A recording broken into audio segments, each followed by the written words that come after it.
Hey everyone, welcome back to the next cinema channel. Masih mengenai pandemi yang melanda dunia, tempat-tempat yang berpotensi menyebabkan kerumunan, banyak orang terpaksa untuk ditutup sementara sampai keadaan stabil. Salah satu tempat yang ditutup tersebut yaitu bioskop. Jika melihat kembali ke belakang, bioskop telah tutup selama kurang lebih 8 bulan dan sempat buka walaupun dengan kapasitas awalnya yang hanya 50%. Selama wadah untuk perfilman diputarkan ditutup, banyak film Indonesia yang tertunda penayangannya. Nggak ingin kehilangan momen dan menemani penonton dalam masa karantina di rumah, beberapa judul film Indonesia ini memilih untuk rilis di aplikasi streaming terkenalnya Indonesia. Dan di segmen sebelumnya gua sempat bawain 5 film terbaru di tahun 2020, dan kali ini gua udah nyiapin juga 5 film yang berbeda. Oke, langsung aja. Seperti biasa, buat kalian yang baru datang di channel ini atau juga yang belum subscribe, ayo pencet tombol merahnya dan sekalian aktifin notifikasinya agar kalian bisa update terus informasi film-film rekomendasi dari gua. Oke, mari kita mulai ke list filmnya.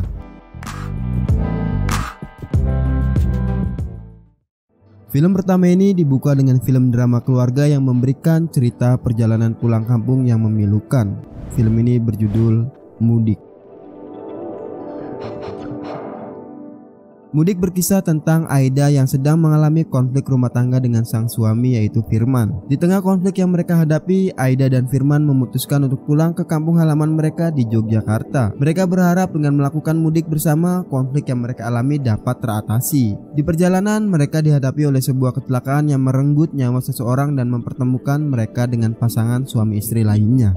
Di sepanjang film, kita bakalan diajak menyaksikan kemacetan khas mudik. Sebuah pemandangan yang bisa didapat karena proses pengambilan gambar bertepatan dengan Idul Adha. Dan berkat itu, realisme mudik pun bisa dibangun dalam film ini. Sang sutradara mengarahkan filmnya dengan sensitivitas, ditemani musik gubahan komposer langganannya yaitu Indra Perkasa. Yang paling mencuri perhatian gua melalui orkestranya yang megah di penghujung durasi. Indah, cukup mendayu, namun tanpa kesan cengeng. Sayangnya, konflik di film ini memuncak dalam pertengkaran penuh teriakan verbal berisi kalimat-kalimat klise ketimbang kesubtilan di mana ekspresi rasa dipercantik sebagaimana ditampilkan di momen penutupnya. Film Mudik ini disutradarai oleh Adrianto Dewo dan dibintangi oleh Putri Ayudhya, Ibnu Jamil, Asmara Abigail, Yoga Pratama, dan masih banyak yang lainnya. Film ini yang berdana pada 28 Agustus 2020 dan mendapat skor sebesar 7,3 di situs IMDb dengan di-rated remaja. Film kedua ini diisi dengan film komedi yang memberikan cerita kocak tersendiri. Film ini berjudul Guru-Guru Gokil. Film ini bercerita tentang kisah pencurian yang dipenuhi romansa dan komedi. Sang tokoh utama yaitu Taat pribadi adalah seorang guru baru dan rekan-rekannya bekerja sama demi mendapatkan kembali gaji mereka yang dicuri oleh penjahat berbahaya. Taat yang semula sangat tidak ingin menjadi seorang guru, dalam perjalanan ini malah menemukan persahabatan, cinta, dan perdamaian dengan masa lalunya.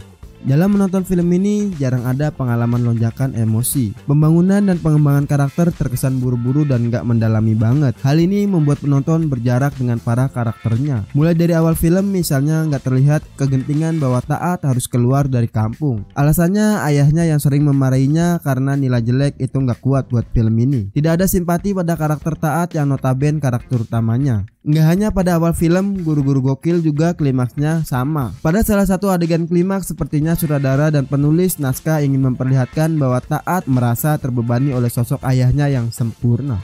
Film Guru-Guru Gokil ini disutradarai oleh Samaria Simanjuntak dan dibintangi oleh Gading Martin, Dian Sastrowardoyo, Faradina Mufti, dan masih banyak yang lainnya. Film ini yang berdana pada 17 Agustus 2020 dan mendapat skor sebesar 6,3 di situs IMDb dengan di-rated remaja. Film ketiga ini merupakan film yang menjadi bagian dari film nanti kita cerita tentang hari ini. Film ini berjudul Story of Kel, When Someone in Love. Berkisah tentang kehidupan Kel jauh sebelum dia bertemu dengan Awan. Dalam film ini mengisahkan kehidupan percintaan Kel yang toksik dan membuatnya menjadi sosok yang gak bisa berkomitmen. Tidak dapat dipungkiri bahwa film Story of Kale When Someone in Love ini mampu membuat penonton kesal dengan kisah cinta Kale dan Dinda. Kisah cinta Kale dan Dinda ini digambarkan sangat beracun atau toksik. Alur film ini sendiri dibuat dengan maju mundur oleh sang sutradara. Jadi kalian harus sedikit fokus dengan apa aja yang terjadi dengan Kale dan Dinda. Pemeran utama di film ini cukup sukses tenggelam dalam perannya masing-masing. Ardhito yang berperan sebagai Kale memperlihatkan perbedaan sosok Kale dari film sebelumnya. Selain itu, dari adegan menangis, marah, senang, hingga cemburu buta dimainkan dengan sangat baik oleh Ardhito. Ardhito bisa disebut all out dalam aktingnya sebagai Kale dalam spin-off film ini. Sebagai seorang penyanyi yang kemudian terjun dalam dunia akting, sudah sangat baik untuk Ardhito. Berpindah pada sosok Dinda yang dimainkan oleh Aureli, kualitas akting Aureli udah nggak diragukan lagi. Berperan sebagai perempuan yang berada dalam toxic relationship, Aureli begitu total. Apalagi Aureli memainkan emosi yang seperti perempuan yang benar-benar tersakiti dalam film ini.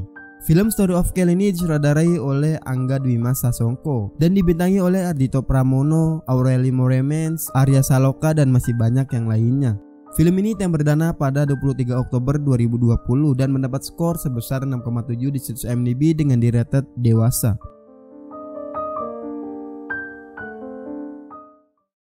Film keempat ini diisi dengan film drama keluarga yang bisa membuat penontonnya meneteskan air mata.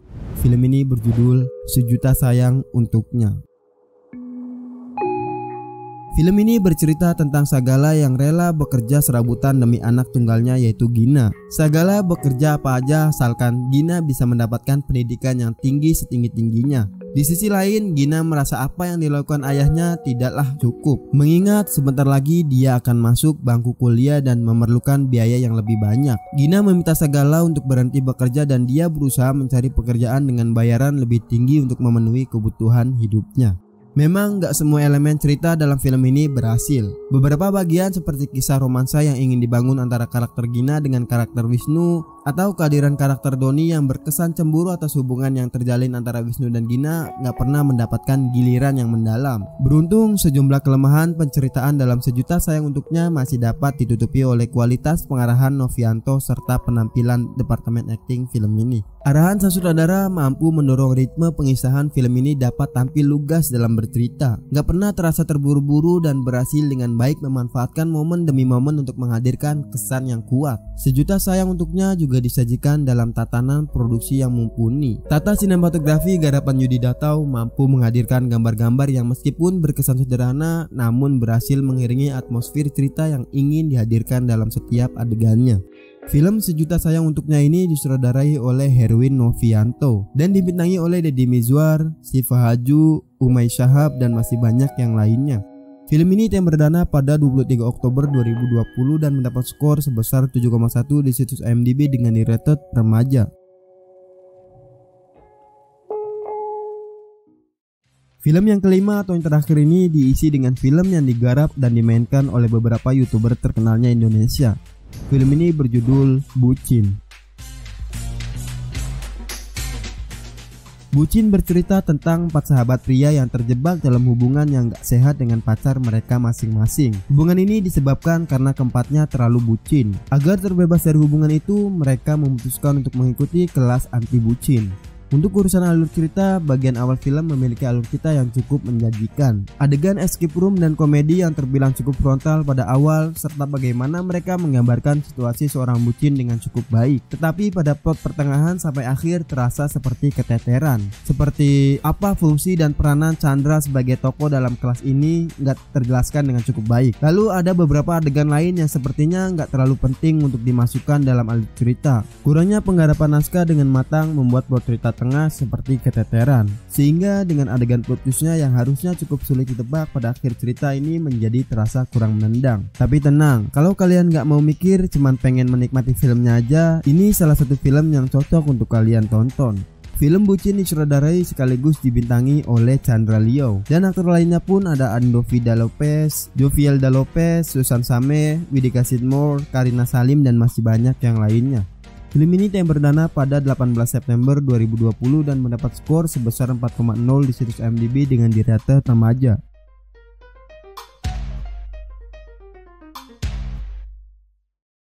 Oke, mungkin itu aja beberapa judul film Indonesia terbaru dan dijamin gokil-gokil filmnya. Jadi langsung aja nonton film yang belum kalian tonton, oke? Dan buat kalian yang mau menambahkan list film seperti ini atau juga yang mau request rekomendasi film ke gua, kalian bisa tulis di kolom komentar. Subscribe terus channel ini, like video ini jika kalian suka dengan list filmnya, dan dislike aja kalau menurut kalian list film dari gua kali ini kurang menarik. Lalu share video ini, gua Are, see you in the next film.